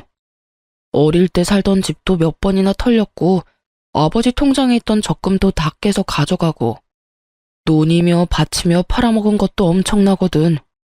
집에 경조사 있으면 와서 가져가는 것도 그렇고 이번에 우리 결혼 때도 형님한테 알리지 못하도록 힘썼는데 어떻게 알고 왔는지. 그래서 결국에는 우리 부모님도 저렇게 힘들게 살고 계시고 형 때문에 나랑 부모님 사이도 서먹해졌고 아버지는 대기업 다니는 나한테 불똥 튈까봐 본가에도 자주 못 오게 하실 정도였거든. 남편의 입에서 나오는 형에 대한 인상은 제 생각보다 더 충격적이었습니다. 아니, 그런 걸 숨기면 어떡해. 게다가 이 문자는 또 뭐야? 이제 막 결혼하는 사람한테 결혼을 몇 번 더 하라고? 이게 제정신이야? 동생 축의금 몰래 가져가서 가족들 곤란하게 만든 것도 그래. 도대체 뭐 하는 사람이야? 진짜 너무하잖아. 그리고 당신도 그런 이야기가 있으면 나한테 이야기를 해줬어야지. 우리가 결혼할 사이인데 그걸 숨기면 어떡해. 그만해. 나도 알고 있어. 더 이상 이 이야기 그만하자. 그만할 분위기가 아니잖아. 이 상태로 신혼여행에는 어떻게 가? 아버지한테도 좀 이따가 돈 붙여주기로 했는데 어떻게 해? 저도 퍽 곤란한 상황이었어요. 제가 받은 돈은 패백 때 친척들에게 받은 돈과 친구들이 제 계좌로 따로 넣어준 축의금 말고는 없었거든요. 제가 일하며 모아놓았던 돈은 결혼식 자금과 우리가 살 신혼집의 전세금을 절반을 부담하는 바람에 정말로 남아있는 돈은 거의 없는 상태였죠. 근데 당신도 당신이지만 시아버지 시어머니도 그래. 집에 그런 문제가 있으면 나한테 말이라도 해줬어야지. 이건 뭐 아무것도 모르고 다 뺏긴 꼴이잖아. 그만하라고 했지. 그게 우리 부모님까지 나올 일이야? 형이 잘못하긴 했지만 부모님도 형도 내 가족이야. 내 앞에서 가족 욕하지 마. 그게 얼마나 기분 더러운 건지 몰라서 이래? 욕? 내가 지금 욕을 언제 했어? 그럼 넌 이게 맞다고 생각해? 내가 당신 가족 구성원도 제대로 모르고 결혼한 게 진짜 결혼하는 게 맞는 거냐고. 며느리가 되는데 그 집에 형이 있는 걸 결혼식이 돼서야 알아? 그건 상식적인 일이야? 그리고 당신이 감싸는 그 형이 우리 집에 피해를 안 줬으면 모르겠는데 지금 벌써 우리 집에 피해를 끼치고 있잖아. 당신이 감싸야 할 사람이 축의금 다 가져간 형인 거야? 아님 돈 없을 때 도와준 우리 가족이랑 나야. 기분이 더러우면 어떡할까? 사과라도 해줘. 근데 그 사과 원하면 우리 집 돈부터 갚아. 우리 아버지한테 당신이 사과 먼저 하고 집안에 있는 도둑 간수도 제대로 못해서 급한 불 꺼준 나한테 이제는 뭐? 기분이 더럽다고? 도와준 나한테 지금 할 소리야? 왜 화를 내? 그냥 말로 해도 되잖아. 왜 이렇게 감정적으로 나와? 소리 지르지 말고 말로 하라고. 소리를 지르고 말고 할 게 아니라 너 하는 말이 소리를 지르게 만들잖아. 내가 한 말 중에 틀린 말은 하나도 없는데 왜 당신이 이렇게 당당해? 내 기분 더러워진 건 생각 안 하고 너 기분 더러운 것만 신경 쓰고 있으면서 내가 지금 웃으면서 해준다고 좋아서 도움 주고 있다고 착각하나 본데 나도 내 기분 더럽게 만들고 싶지 않아서 필사적으로 여태까지 너한테 티 안 내고 버틴 거라고. 그 와중에 너는 네 생각만 하고 네 가족 생각만 하지? 나도 내 가족 생각했으면 지금 당장 다 내팽개치고 나 혼자 여기 남았을 거야. 신혼여행은 무슨 신혼여행? 이 기분으로 여행을 뭐하러 가? 그것도 나 열받게 만든 인간이랑. 결국 열받아서 남편에게 한 소리 퍼부은 저는 온몸으로 기분 나쁜 티를 뿜어냈습니다. 참을 수 없었어요. 자기가 왜 나한테 기분이 더럽다고 말해요? 이 상황에서 진짜 기분이 더러워야 할 사람이 누군데? 저는 아버지께 가야 할 축의금의 절반까지 날아갔고 그 돈을 언제 받을 수 있을지 모른 상태가 되었으며 아주버님이라는 작자에게 결혼을 몇 번이나 더 하라는 문자까지 보고 완전 열이 받은 상태인데 게다가 남편 수중에 있는 돈이 한 푼도 없으니 더 문제였어요. 신혼여행에서 돌아오는 길에 양가 부모님 선물을 사오기로 했는데 이렇게 되면 양가 부모님 선물도 제 돈으로 사야 하는 상황이 됐잖아요. 단순히 돈이 들어서 화가 난 게 아니었어요. 이 행복한 신혼여행의 기분을 완전히 잡치게 돼서 짜증도 났는데 돈까지 내가 다 내서 무언가를 해야 한다는 상황이 더 열이 받은 거였죠. 노발대발하는 제 모습에 남편이 순간 흠칫하더군요. 결혼할 때까지는 저는 한 번도 화를 낸 적이 없었거든요. 아마 제가 화내는 모습을 처음 봤을 수도 있어요. 제가 화를 안 낸 이유는 단순했어요. 서로 다른 환경에서 자랐으니 저와 다른 면을 발견하더라도 상대방에게 그걸 고치라고 강요하지는 않았거든요. 근데 남편도 저한테 상식적인 선에서 대했고요. 그런데 이번은 그 상식에서 완전 벗어난 일이었잖아요. 피해는 저와 저희 집이 다 당했는데 자기 가족만 감싸고 도는 남편 놈을 보니 제가 결혼을 잘못했나는 착각까지 들 정도였으니까 말이죠. 그제서야 남편 놈은 눈을 동그랗게 뜨고는 주춤거리며 제게 말을 하더군요. 자기야, 내가 정말 미안해. 내가 잠깐 정신이 나갔나 봐. 그래, 당신은 충분히 화낼 수 있지. 나도 형 때문에 화나고 짜증나서 그랬어. 당신한테 화내야 할 일이 아닌데. 화 다 내고 사과하면 뭐가 달라져? 내가 기분 나쁜 건 너는 할 말 다 해서 속이 시원해졌고 사과 한마디면 끝나는데. 나는 속으로 더 열받고 있는데 수천 마디 말을 당신 사과 하나 때문에 못하게 된다는 점이야. 여기서 화를 내면 또 나만 나쁜 여자 되는 거니까. 사과를 할 거면 사과할 일을 좀 만들지 마. 생각해보면 단순하잖아. 아니면 좋게 말하고 끝날 일들이었고. 당신 가족이 저렇다는 건 이미 저렇게 됐으니 어쩔 수 없지만 그렇다고 당신까지 나를 이런 식으로 대하는 건 아니지. 미안해. 정말 미안해. 그 형이랑도 절대 연락 안 하고 살 거야. 당신한테 더 이상 피해주지 않도록 조심하면서 살게. 장인어른께 빌린 돈들도 최대한 내가 빨리 갚을게. 그러니까 화 풀어. 당연한 말을 내가 화를 내고서야 하는 남편을 보며 저는 한숨만 푹푹 내쉬었습니다. 신혼여행을 갔지만 순간순간마다 그 일들이 떠오르니 제대로 즐길 수가 없었어요. 저의 신혼여행은 그렇게 완전 엉망진창인 기분으로 끝내게 됐죠. 그 기간 내내 남편은 제 눈치를 보기에 바빴고요. 자기가 잘못한 건 알았는지 아니면 제가 생각보다 더 길게 화를 내는 게 신경 쓰였는지 뭐가 그 사람 진심인지 모르겠지만 더 이상 길게 화내봐야 일어난 일은 일어났고 제 기분은 더 나아질 리 없다는 생각에 남편에게 말했어요. 아주버님이랑 제대로 정리해.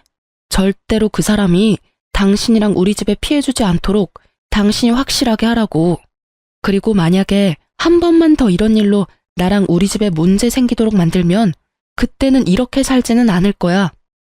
이혼 이야기가 나오더라도 이상할 일 없는 거 알고는 있어? 결국 저의 으름장에 남편은 그 뒤로 제 눈치만 보더군요. 그렇게 그 일은 어떻게든 마무리가 됐습니다.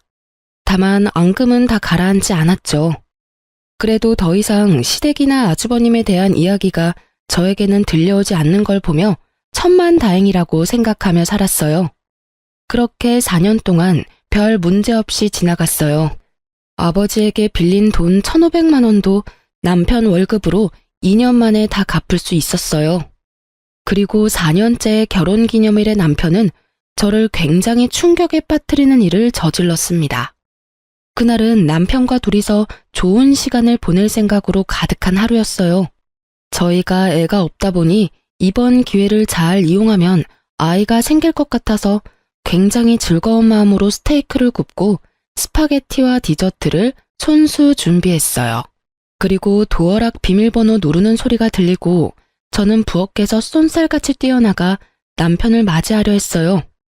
그런데 제 눈에 들어온 것은 시부모님 두 분과 뒤에선 남편이 들고 온 커다란 캐리어였어요. 제 얼굴에서 웃음이 사라진 것은 당연한 순서였죠. 아버님, 어머님, 여기는 갑자기 무슨 일로... 제 말에 시부모님은 민망한 표정으로 남편을 쳐다봤습니다. 여보, 이게 다 무슨 일이야? 어머님, 아버님이 어째서 이 시간에 갑자기 우리 집에 오신 거야? 여보, 미안한데 당분간만 부모님 우리 집에서 지내면 안 될까? 왜? 무슨 일인데? 집에 물난리라도 났어? 한창 장마철이라 여기저기 물에 잠겼다는 말을 많이 들어서 시부모님 집도 물난리가 난 줄 알았어요. 그런데 남편이 고개를 흔들더군요. 아, 형이 아버지 집 계약서랑 인감도장 들고 가서 집을 팔아버렸어. 뭐? 갑자기 아주버님 이야기가 또 왜 튀어나와? 여태껏 가만히 있다가 왜 지금에서야? 사실 의아하긴 했죠. 그 아주버님 성격이라면 시부모 집 따위 애저녁에 팔아먹을 것 같았거든요. 워낙 들은 게 많아서 말이죠. 그러니까 이상하잖아요. 돈 나올 구석만 있으면 뭐든 다 뺏어가는 사람이 여태껏 그 집을 가만히 놔뒀다는 게 좀 수상하더라고요. 여태까지 그 인감도장이 어디 있는지 몰라서 못 팔았던 모양이더라고. 얼마 전에 오랜만에 부모님 얼굴 보러 왔다고 하면서 내려와서는 내내 그거 찾고 있었던 것 같아. 저는 너무 당황했습니다. 집에 큰일이 일어났으니 남편도 여기까지 시부모님을 데려왔겠죠. 그게 싫다는 건 아니었어요.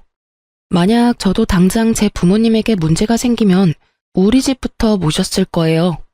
그런데 그러면 말이라도 해줘야 하는 거잖아요. 저번에도 그러더니 이번에도 남편은 제게 한마디도 없이 시부모님부터 먼저 데리고 와서 대뜸 들이밀면 해결이 되는 줄 아나 봐요. 여보, 내가 항상 말했잖아. 미리 말을 좀 하라고. 이런 일 생겨서 모시고 올 것 같으면 나한테도 미리 상의라도 한마디 했어야 하는 거 아니야? 미안해. 당신이 거절할까봐 여기까지 부랴부랴 모신 것도 있어. 그치만 이 장마철에 어디서 지내게 해? 부모님 모셨다고 뭐라 하는 게 아니야. 미리, 최소한 아버님이 당신한테 이런 일로 연락을 했으면 그때라도 나한테 이야기를 했어야지. 그래야 내가 뭘 준비를 하든 말든 할 거 아니야. 이렇게 다짜고짜 모시고 오면 이 늦은 시간에 부랴부랴 두 분 모실 방 정리해, 청소해, 식사도 2인분 뿐인데 어떻게 하라는 말이야. 미안해. 방도 내가 다 정리하고 청소도 내가 하고 두 분 밥도 내가 알아서 할게. 그러니까 제발 여기 있게만 해줘. 부탁이야. 남편이 제게 사정사정하는데 도와주지 않을 수도 없었어요. 두 분이 본인들이 원해서 또는 며느리 괴롭히고 싶어서 들어오는 것도 아니고 두 눈 가득 제 눈치 보는 걸 뻔히 알면서도 그분들을 내칠 만큼 제 마음이 모질지도 못했죠. 그렇지만 이대로 계속 살 수도 없는 노릇이었습니다. 두 분은 할 일을 찾지 못해 계속 불안해하셨고 계속 시골로 내려가고 싶어 하셨어요. 결국 저와 남편은 상의 끝에 제가 모아뒀던 돈 2천만 원을 시골에 있는 집에 월세 보증금으로 넣어 시부모님 두 분을 모시기로 했어요. 전세를 해드리고 싶었지만 돈이 없으니 어쩔 수 없이 월세를 들어갈 수밖에 없었죠. 그렇게 보증금을 넣으면서 이름은 제 이름으로 계약했어요. 그 아주버님이 언제 또 이 재산을 노릴지 모르니 제 이름으로 해야만 했죠. 시부모님도 남편도 모두 동의한 사항이었어요. 그렇게 어떻게든 급한 불은 껐지만 저는 속으로는 내내 부글부글 끓었어요. 남편도 남편이지만 그 시숙의 존재 때문에요. 도대체 뭐 하는 작자이길래 우리에게 이렇게 피해를 주나 싶었거든요. 어떻게든 한 번은 정리해야 할 문제라는 생각이 들었죠. 아니, 평생 동안 모은 돈을 갈취당하면서 살 수는 없는 노릇이잖아요. 그래서 결국은 각오를 다지고 아주버님의 뒤를 캐기로 했어요. 흥신소라는 게 보통은 불륜을 잡는 곳인데 저는 가족의 뒤를 캐려니 약간 기분이 이상했어요. 그래도 이대로라면 우리가 피해를 고스란히 입겠다 싶어서 어디서 뭘 하는 사람인지 주소와 전화번호를 알고 싶다고 했어요. 흥신소 직원이 남편은 전화나 주소 같은 건 모르냐고 묻길래 남편도 연락을 끊어서 모른다고 말했거든요. 그런데 얼마 뒤 흥신소 직원이 제게 아주버님 조사한 서류를 주더라고요. 진짜로 남편이 모르는 거 맞나요? 저희가 뒤를 캐보니 전혀 다른 내용이던데 한번 확인해 보시죠. 그게 무슨 말이에요? 남편도 시숙이랑 연락 끊은 지 오래돼서 모른다고 하던데. 그 시숙이라는 분이 남편 뒷조사를 했던 것 같더라고요. 그래서 저희도 조사하면서 알게 된 사실인데 두 사람이 뭔가 거래를 한 것 같던데. 그 부분은 저희가 상세히 알기는 어렵고요. 사실 저희가 완전 다르다고 한 건 그 뒷부분에 넘어가면 있거든요. 먼저 확인 한번 해보세요. 흥신소 직원의 말에 저는 서류를 한 장 한 장 넘기다가 너무 놀라 뒷목을 잡을 뻔했어요. 게다가 너무 화가 나서 손에 힘을 너무 많이 주는 바람에 들고 있던 서류까지 구겨지고 찢어졌죠. 뒷조사에는 아주버님만 있었던 게 아니었어요. 남편이 웬 여자와 만나는 게 찍혀 있더라고요. 여기서 불륜이라니. 제가 너무 놀라 부들부들거리고 있자 그 직원분이 저한테 말해주더군요. 저희가 서로 만나는 걸 직접 확인했습니다. 두 분이 뭔가 이야기를 하고 남편분이 돈을 건네더군요. 두 분의 대화 내용은 일단 녹음해 왔습니다. 그리고 의뢰 대상만 쫓으려고 하다가 혹시나 해서 남편분도 같이 쫓았는데 이런 결과가 나왔어요. 맨 마지막에는 숙박업소에 함께 들어갔다가 함께 나오는 남편과 상간녀의 모습이 그대로 찍혀 있었어요. 아주버님을 조사하려다가 남편의 불륜을 알게 된 제 기분은 완전히 바닥을 쳤습니다. 그리고 직원이 들려주는 대화 내용을 듣고는 더 열이 받아버렸죠. 왜 또 돈을 달라고 하는데? 나 이제 돈 없다니까? 그 일은 저번에 준 2천만 원으로 끝난 거잖아. 형이 비밀 지키겠다고 했고 그것 때문에 내가 아버지 인감이랑 집 계약서 어디 있는지 알려줬잖아. 야, 그럼 네 마누라가 알아도 좋아? 너 네 마누라한테 돈 많이 빌렸다며? 네가 밖에서 그런 짓이나 하고 돌아다니는 거 알면 마누라가 참 좋아하겠다. 그치? 돈 주기 싫으면 말어. 내가 직접 네 마누라한테 가서 네가 어떤 여자랑 어디서 뭘 하는지 가르쳐 줄 테니까. 이 대화를 들으니 단번에 알겠더군요. 시숙은 남편이 바람 피운 장면을 목격했던 거예요. 그리고 그걸 비밀로 해주는 조건으로 남편을 꼬드겨 인감도장을 찾아 집까지 팔 수 있게 됐고요. 이 모든 게 남편 놈의 불륜 때문에 벌어진 일이라는 것도 일목요연한 일이었습니다. 그래놓고 모든 걸 자기 형 책임으로 몰아가다니. 애초에 남편이 불륜을 저지르지 않았다면 그 형이 그걸 빌미로 시부집을 팔 일도 없었을 테고 제가 보증금을 마련해야 할 일도 없었을 테죠. 저는 너무 열받아서 추가로 남편과 상간녀에 대해 조사를 부탁했습니다. 그리고 혹시라도 남편에게 숨겨진 재산이 있는지도 확인했어요. 저는 그날 저녁 늦게 집에 들어갔습니다. 남편과 마주치면 바로 욕이 튀어나올 것 같아서 남편에게 먼저 자라고 문자한 뒤에 12시가 다 돼서 집으로 들어갔어요. 그리고 잠자고 있는 남편의 휴대폰을 들고 와 본인 인증을 했는데 토지와 아파트가 있더라고요. 저와 사는 집 하나만 공동 명의로 뜰 줄 알았는데 논밭도 있었고 아파트도 한 채 더 있더군요. 그 땅들이 시골에 있던 시부모님 살던 지역이더라고요. 아무리 봐도 시부모님이 남편에게 시숙 몰래 넘겨주신 재산 같았어요. 그걸 보는데도 완전 어이가 없었어요. 돈이 있는데도 저한테 모든 걸 다 떠맡기고 돈을 내도록 만들었잖아요. 불륜만 해도 여기를 다 엎어버려도 모자랄 정도인데 재산까지 숨기고 제 돈과 친정 돈을 펑펑 쓰도록 만들었다니 저는 정말로 이 남자를 죽이고 싶은 마음이 머리 끝까지 들었습니다.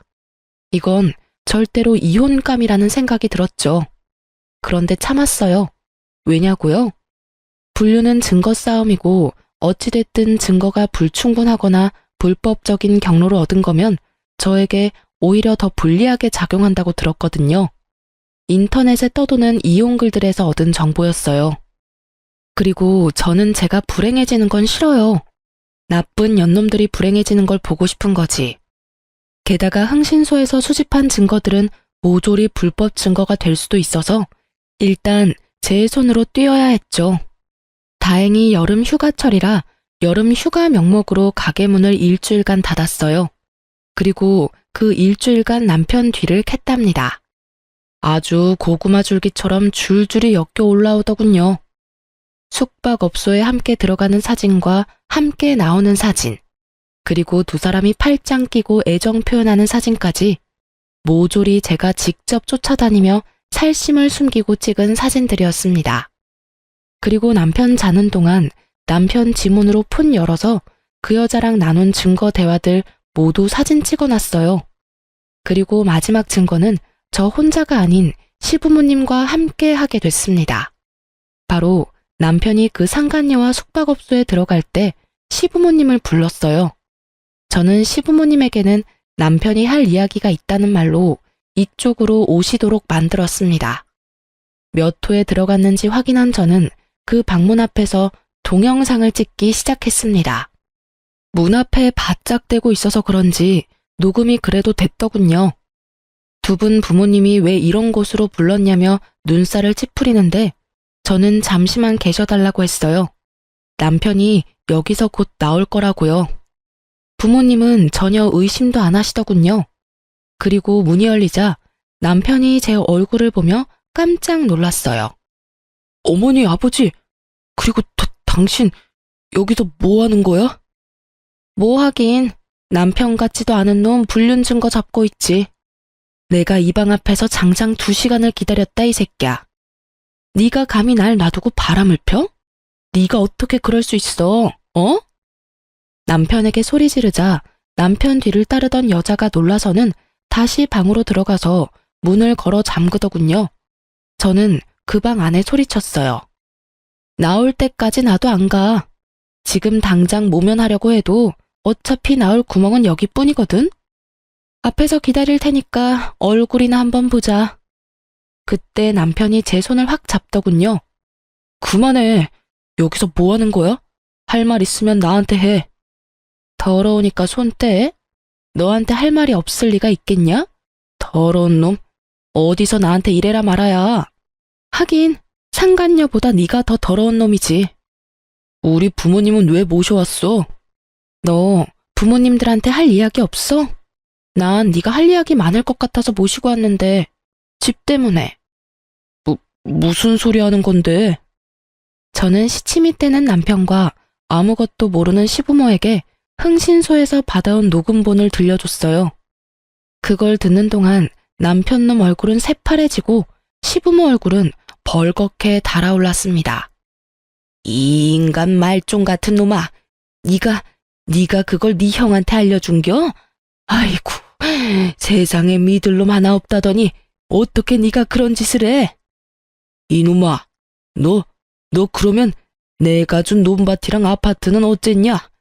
너 설마 그것까지 팔아먹었어? 아니에요. 그건 아직 있어요. 제 명의는 아니지만. 네 명의가 아니면 누구 명의로 되어 있는데? 남편이 망설이자 시모가 저를 쳐다보며 말하더군요. 설마 며느리 앞으로 했니? 맹세코 제 앞에는 아무것도 없어요. 지금 사는 아파트도 공동명의고 두 분 보증금도 겨우 모은 제 전 재산이거든요. 그럼 설마 너 저 여자 앞으로 다 돌려놨어? 그 말에 남편놈이 말을 하지 않고 고개만 돌리자 시부모가 그 자리에서 털썩 주저앉았어요. 너 미쳤어? 부부 사이도 아닌 생판 모르는 여자한테 지금 전 재산을 맡긴 거요? 난리가 났습니다. 이런 난장판이 따로 없었어요. 저는 저대로 열이 폭발했고요. 이 미친놈이 돈을 그만큼 가지고 있었으면서 여태까지 나한테 빨대를 꽂았어? 네가 사람 새끼야? 지금 당장 우리 아빠한테서 가져간 돈 내놔. 아버지, 나 이 여자랑 이혼하고 명의 변경한 여자랑 결혼하면 그 재산 다시 가져올 수 있어. 그러니까 저 여자랑 이혼만 하면. 시부모의 얼굴에 희미한 희망이 돌아오더군요. 그렇지만 제게는 절망이었어요. 그리고 저 정신 나간 헛소리를 듣고 있는 것도 더는 참을 수 없었어요. 그래서 소리를 꽥 질러버렸죠. 야, 이 정신 나간 놈아. 누가 너랑 이혼 안 하겠대? 아랫돌이 아무한테나 휘두르고 다니는 너 같은 걸레하고 1초도 같이 있기 싫은 게 나야. 이혼을 이야기해도 내가 이야기해야지. 더러운 새끼. 네가 뭔데 나한테 이혼하자고 난리야? 그래 해. 이혼. 근데 네가 가져간 돈은 다 내놓고 꺼져야지. 우리 아버지한테 빌려간 돈, 내가 내준 보증금, 위자료까지 싹 다 내놔. 돈 없어. 당신한테 주고 싶어도 이미 내 재산 다 넘어갔다고. 가져가고 싶으면 당신 맘대로 해. 난 없어. 실실 웃으며 돈 없다는 남편놈 보니 뒷목 잡고 넘어갈 것 같았어요. 저는 남편놈에게 소리쳤죠. 그래? 그럼 법적으로 해. 당신한테 소송 걸 테니까 아주 잘해봐. 저는 남편을 째려보며 이곳에 오기 전 상담차 들렀던 이혼 전문 변호사 사무실로 전화했습니다. 네, 이혼하려고 하는데 이 인간이 자기 재산을 상간녀 앞으로 다 돌렸다네요. 지금 있는 재산은 저랑 공동 명의로 가지고 있던 아파트인데 그거 처분 못하도록 할 수 있나요? 네, 그럼 그렇게 해주세요. 뭐 한 거야, 당신? 신혼집 공동 명의, 명의자 바꿀까봐 못하도록 법원에 신청했어. 이거라도 있어야 너한테 뜯긴 내 돈이랑 위자료라도 건지겠지. 짐 다 싸서 내놨으니까 알아서 찾아가. 그리고 난 절대로 너희 둘 용서 안 해. 그렇게 말하고 돌아서던 저는 방 안에서 모든 걸 듣고 있을 상간녀에게 말했습니다. 상간녀야, 너 직업 좋더라? 내가 곧 그 직업 잘리도록 만들어줄게. 저는 그렇게 말하고 집으로 돌아왔어요. 큰 소리는 쳤는데 진짜 딱 죽고 싶었어요. 너무 비참하고 열받아서요. 왜 나한테 이런 일이 일어나나 싶고 세상 불행은 왜 저에게만 오나 싶었거든요. 그렇게 저는 남편과 상간녀에게 소송을 진행했어요. 아이러니하게도 상간녀 직업은 공무원이었거든요. 뒷조사 해주시던 분들이 여기 오기 직전에 알려줘서 상간녀에게 그렇게 큰 소리 쳤던 거고요. 공무원은 품위 유지를 위반하면 징계를 받잖아요. 그래서 불륜징계 처분을 받을 수 있도록 변호사와 이야기했어요. 그걸 이용해서 완전히 발 디디고 설 곳 없도록 만들기로 했어요. 남의 것을 빼앗을 때는 본인도 뺏길 수 있다고 생각하는 게 당연한 거 아닌가요? 그렇게 저는 남편과 이혼에 성공했어요. 공동명의였던 집도 온전히 제 명의로 바뀌었어요. 남편에게서 받을 재산이 그것뿐이라 위자료와 시부 보증금으로 받아야 할 돈들을 그걸로 가져온 거였어요. 그리고 시골에 얻어준 시댁 보증금은 빼버리려 했더니 계약 기간이 안 돼서 세입자를 새로 구해줘야 빼준다고 하더라고요. 그렇게 저희 신혼집은 제 명의가 됐어요. 그리고 상간녀 위자료 소송으로 받은 돈은 아버지께 드렸어요. 아버지는 남편놈 행동에 열이 뻗치셔서는 욕을 어찌나 하시는지 그거 달래느라 힘들었어요. 너 이대로 있을 거야? 그 망할 놈 좋은 일만 시키고 말이지. 결혼식 식대 내달라고 왔을 때부터 나는 꺼림칙했어. 천벌을 받을 놈 같으니라고. 감히 내 딸한테 이딴 짓을 저질러? 아빠, 걱정 마세요. 저도 절대로 이렇게는 못 끝내죠. 근데 쓰레기를 내 손으로 버리면 내 손이 더러워지잖아요. 이럴 때는 쓰레기로 쓰레기 처리하도록 만드는 법이 제일 좋아요. 제가 좋은 쓰레기를 하나 알거든요. 저는 아버지에게 그렇게 이야기하고 전 남편의 형에게 전화를 걸었습니다. 네, 안녕하세요. 저 당신 동생 와이프예요. 얼마 전에 이혼했거든요. 나한테 돈 달라고 전화한 거면 번지수 잘못 짚었어요. 나 돈 없거든. 그리고 동생이랑 남남이면 나랑도 남남인데 뭔 일로 전화를 했어요? 별일 아닌 거면 끊습니다. 급하시네요. 좋은 거 알려드리려고 전화했는데. 당신 남동생한테 재산이 얼마나 있는지 모르죠? 걔는 벌써 내가 다 털어서 얼마 전에 연락했는데 개털이던데. 그럴 리가 있겠어요? 제가 문자로 땅 아파트 한 채 주소 어딘지 보내드릴게요. 그거 당신 동생이 가지고 있던 재산이었거든요. 당신 부모님이 당신한테서 지키려고 동생 명의로 바꿔놓은 거예요. 그리고는 당신한테 들킬까봐 시댁에도 자주 못 오게 하고. 알고 계셨어요? 뭐? 그런 게 있었다고? 이야, 요거 간땡이가 부었네. 아, 근데 그거 명의 얼마 전에 바뀌었어요. 당신 동생이 만나던 여자 이름으로요. 뭐? 그쪽으로 바뀌면 어떻게 하기 힘든데? 괜찮아요. 두 사람 곧 재혼할 것 같은데 형님이 제주껏 재능 발휘하시면 될 것 같네요. 제가 굳이 손대고 싶은 마음은 없거든요. 아, 부부가 되면 가져오기 쉽지. 가서 한 판 휩쓸어주면 냅다 던져주거든. 근데 이렇게 알려주는 이유가 뭐요? 뭐긴요. 저를 이렇게 괴롭혔으니까 그 사람들도 괴로워봐야 하지 않겠어요? 그 녀석도 무서운 사람 건드렸네. 대신 부탁 하나 있어요.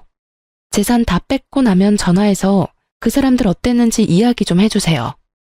그러고는 전화를 뚝 끊었어요. 저는 앞으로 벌어질 일들을 기다리고 있었어요. 쓰레기 형님이 쓰레기 동생을 어떻게 처리하나 하고요. 그리고 며칠 뒤에 전화가 왔더군요. 이야기를 들어보니 아주 웃겼어요. 전 남편 놈은 자기들의 보금자리까지 찾아온 형에게 놀라 한바탕 뒤집어졌다고 해요. 그 와중에 형이 재산 내놓으라고 행패 부리며 안 내놓으면 여기저기 불륜 소식 다 알려버리겠다고, 그리고 이 아파트에 사는 사람이 모두 알도록 만들겠다고 협박했는데도 안 내놓더래요. 그래서 그 형님이 어쨌다는 줄 아세요?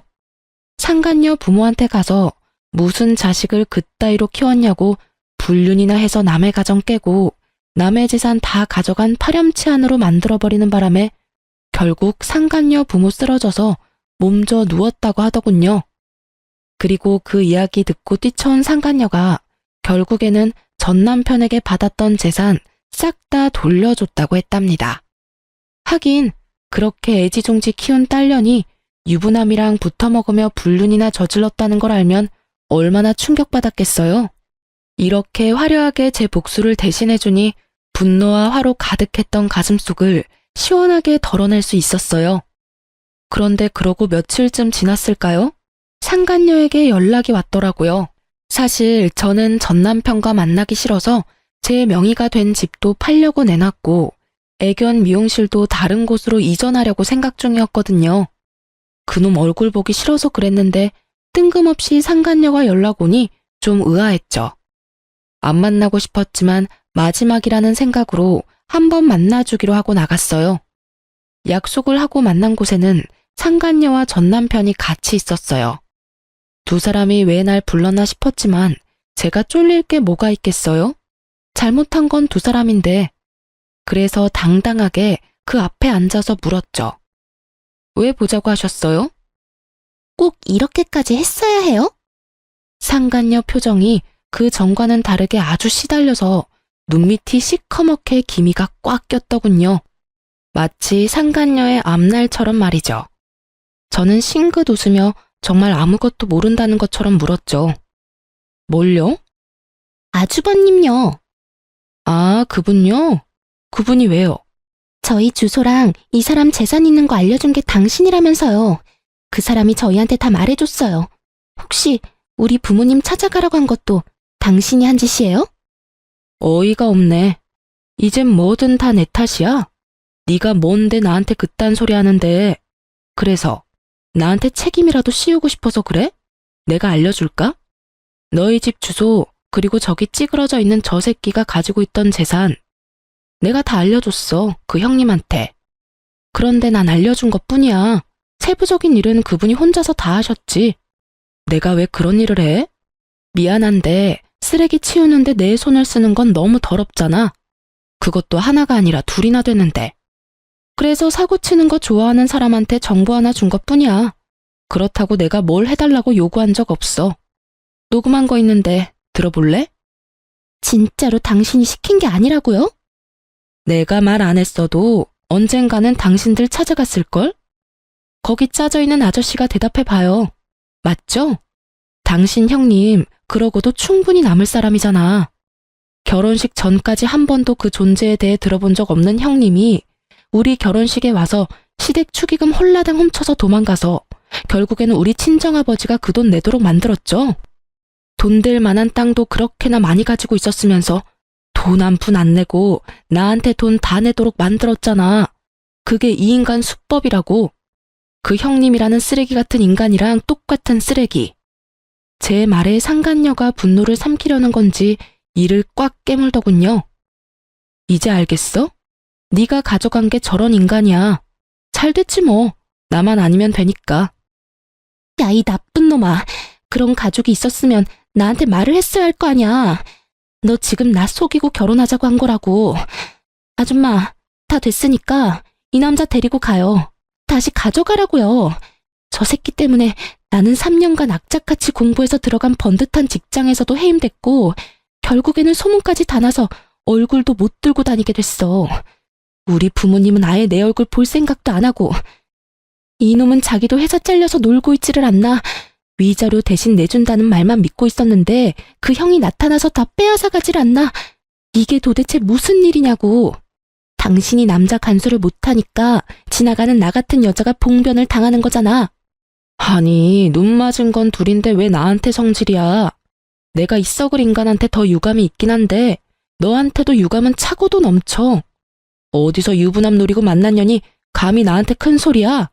그리고 한 번 가져갔으면 반품 불가거든? 그럼 어떡하라고. 내 인생 완전히 망했는데. 나는 직장도 돈도 명예도 이젠 부모님도 잃었다고. 나한테 남은 건 하나도 없어. 네가 책임져. 이 정신 나간 놈아. 왜 그딴 형 하나 간수를 못해서 내 인생을 망쳐놔. 결국 상간녀의 화살은 전 남편에게 돌아갔고 그는 억울함 가득한 눈으로 상간녀에게 말하더군요. 우리 사랑하는 사이였잖아. 너도 좋다고 했으면서 이제 와서 이딴 소리 하냐고. 언제는 내가 뭐라도 다 좋다며. 사랑이 밥 먹여줘? 직장 잃고 나한테 빌붙으려는 거 내가 모를 줄 알아? 내 인생 돌려놔 이 나쁜 놈아. 전 남편 멱살을 붙잡고 소리치는 상간녀에게 제가 웃으면서 말해줬어요. 네 인생 망친 건 너야. 불륜 아니었으면 그 아주버님이라는 작자하고 다시 만나지도 않았을 테지. 그래도 나한테는 상간녀야. 네가 은인이다. 결국 상간녀는 열받아서 나가버렸고 전 남편 놈은 저와 상간녀 사이에서 말도 없이 우물쭈물거리다가 뒤늦게 상간녀 뒤를 쫓아갔더군요. 그 뒤에 전화 오는 거 다 연락 무시했더니 그 다음에는 장문의 문자를 보냈더라고요. 안 읽고 지우려다가 2달 뒤에 생각나서 한번 읽어봤는데 아주 쓸모없는 것들만 써져 있더라고요. 미안하다, 다시 돌아가고 싶다, 뭐 이런. 정말 하등 쓸모없는 후회로 가득한 말? 괜히 읽어서 제 기분만 잡쳤어요. 결국 여기서도 저기서도 버림받은 전 남편은 빈털터리에 집도 없이 결국 시골 시댁으로 내려가 보증금 2천짜리 시댁에 들어갔다고 하더군요. 그런데 자기들 재산 다 말아먹은 시부모가 그런 아들을 집에 곱게 들였겠어요? 등짝을 때리고 책임지라고 고함을 지르고서야 겨우 용서를 받아 들어갔다고 하더라고요. 그 작은 집을 어떻게든 아주버님 손에서 지키려고 전전긍긍하며 살고 있다는 이야기를 듣고 한바탕 웃었네요. 이래서 쓰레기는 쓰레기로 처리하는 게 깔끔한 것 같아요. 나쁜 짓 하고 시골까지 쫓겨나갔으니 반성은 좀 했을까 모르겠네요. 인생 통틀어 최악의 쓰레기를 천벌받게 만든 제 사연. 여러분은 어떻게 생각하실까 모르겠네요. 지금까지 제 사연 들어주셔서 감사합니다. 좋은 하루 되세요.